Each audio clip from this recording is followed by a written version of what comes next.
Pendant 25 ans, j'ai fait des films d'animation et des spectacles pour enfants, ainsi que des pochettes de disques. Et je travaillais en équipe avec des musiciens, des danseurs.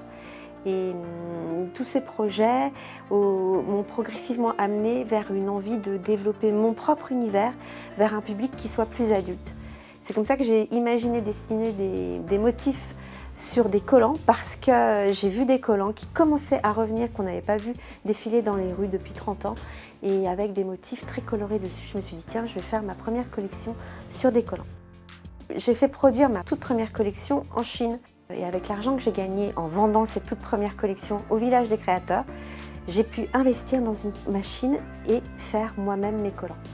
Une fois que j'ai acheté les machines, j'ai découvert que ces machines n'étaient pas faites pour imprimer sur du polyamide, qui est donc la matière du collant.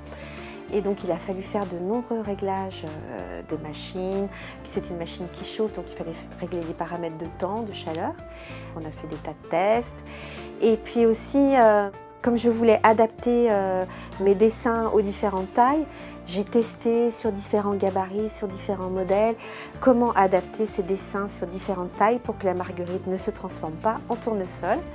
Et puis aussi, j'ai étudié comment faire pour qu'un motif sur une jambe reste élégant, parce qu'en fait le nom de Marie-Antoinette n'est pas là par hasard.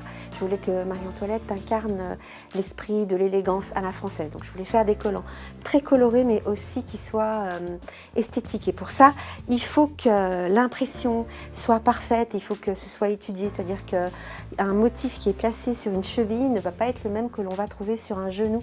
Et donc tout ça m'a poussé à imaginer une technique où l'impression n'est pas faite en all-over, mais est placée selon les différentes zones sur la jambe et se raccorde très précisément entre l'avant et l'arrière.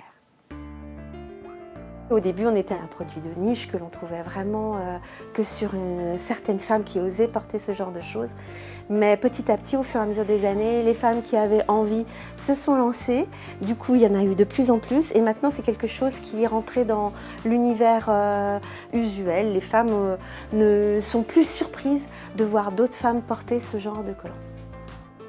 Maintenant, on est 5 et on a intégré dans l'équipe une jeune fille qui s'occupe plus particulièrement du modélisme et qui nous imagine des produits autres que les collants qui s'impriment sur nos machines. Ce sont essentiellement des produits réversibles puisque nos machines impriment en double face. Du coup, on a commencé avec les mitaines qui sont réversibles. On a vraiment un jeu de motifs d'un côté et de l'autre. Et puis on est en train d'enchaîner là sur les kimonos et même maintenant les coussins. Maintenant, en fait, on a 200 boutiques sur la France et une centaine sur l'international. On a maintenant 5 boutiques au Japon et on est très fiers de s'exporter vers les pays de l'Asie.